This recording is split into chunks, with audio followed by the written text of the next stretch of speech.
আজকে রেসিপি চিড়ের পোলাও। আতপ চিড়ে পাতলা চিড়ে দিয়ে ঝরঝরে কিভাবে পোলাও বানানো যায় সেটাই আপনাদের সাথে শেয়ার করব। চলুন বন্ধুরা, পুরো রেসিপিটার সঙ্গে থেকে দেখুন, আশা করি আপনাদের ভালো লাগবে। আর এই চিড়ের পোলাওটা কিন্তু খেতে কিন্তু অসাধারণ লাগে। একটু কুচি কাঁচা লঙ্কা কুচি, একটু আদা নিয়েছি, ফুলকপি কুচি নিয়েছি, পেঁয়াজ কুচি, ক্যাপসিকাম কুচি, গাজর কুচি। এবার একটা বাটির মধ্যে চিড়ে নিয়ে নিচ্ছি কিছুটা, আর একটু নিয়ে নেব চিড়ে, নিয়ে ভালো করে ধুয়ে নিতে হবে। 3বার আমি ধুয়ে নেব, ধুয়ে জল পাল্টে পাল্টে নেব। আর চিড়েতে যেহেতু অনেক নোংরা থাকে, যত প্যাকেটের থাক তবু কিন্তু ধুয়ে নিতে হয় ভালো করে। তো ধোয়া হয়ে গেছে। আর এই যে দিয়ে দিচ্ছি 1 চামচ চিনি, দিয়ে আর একটু নুন দিয়ে ভালো করে এটাকে মেখে নিতে হবে। আর চিনি আর নুন দিয়ে মেখে রাখবেন 5 মিনিটের মতো, দেখবেন খুব সুন্দর ঝরঝরে থাকবে।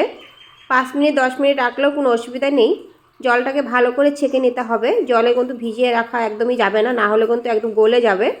এটা ভালো করে ধুয়ে আমি কিন্তু একটা ঝুড়ির মধ্যে ছেঁকে নিয়েছিলাম চিড়েটা।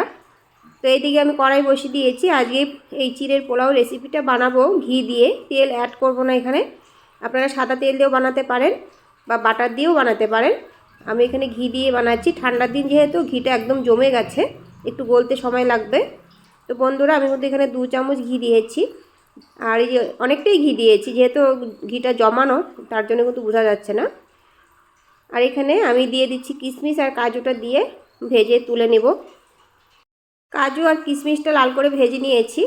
আর কিশমিশগুলো কিন্তু সুন্দর করে সবগুলো ফুলে গেছে, ভেজে তুলে নিলাম। আর এখানে কিছুটা চিলা বাদাম ভেজে নিচ্ছি 1 মুঠোর মতো। এই বাদামটা কিন্তু অবশ্যই দিবেন, তাহলে বেশি ভালো লাগে খেতে। এটা একটু হালকা লাল লাল করে ভেজে নিয়েছি। বেশি লাল করে মানে বেশি কালো করে ভাজবেন না বাদামটা, তাহলে কিন্তু ভালো লাগবে না চিড়ের পোলাওয়ের মধ্যে। এখানে শুকনো লঙ্কা, দারচিনি, এলাচ আর লং দিয়েছি, দিয়ে আর গোটা জিরে একটু দিয়ে, আর হিং দিয়েছি একটুখানি দিয়ে ভালো করে একটু নাড়াচাড়া করে এখানে দিয়ে দিলাম সব সবজিগুলো। আর টমেটোটা আর ক্যাপসিকামটা একটু পরে দেবো, লাস্টে দেবো আর কি, মানে এই সবজিগুলো ভেজে নিয়ে তারপরে দেব।